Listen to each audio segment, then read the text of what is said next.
Hello friends, welcome to the Tech Listen channel. So friends, today I will talk about ASUS STRIX RTX 4060 Ti GPU. So friend, it will be comes with 16 GB memory and friend, it has debuted with a price of 659 euro and friend,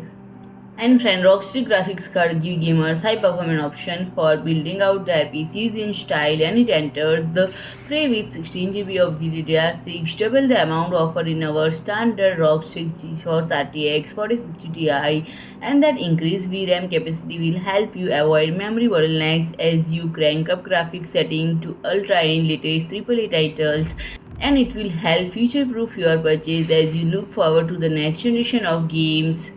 And aside from the VRAM increase, it is broadly similar to previously announced 8 GB variants, and this cyberpunk style card offers 3.1 slot design that is only 311.4 long for easy compatibility with a wide range of cases, and it only requires a single 8-pin power connector to making it drop-in upgrade for a wide range of gamers. And friend, these compact dimensions still leave plenty of surface area on its max contact heatsink for airflow, and three of our new 11-plate axial tech fans which can push 11% more air volume than our last generation model deliver a stream of cooling air, and a massive vented backplate give heat as a pathway through. So friend, if you like my video, please do like, share and comment, and don't forget to subscribe my channel and press the bell icon.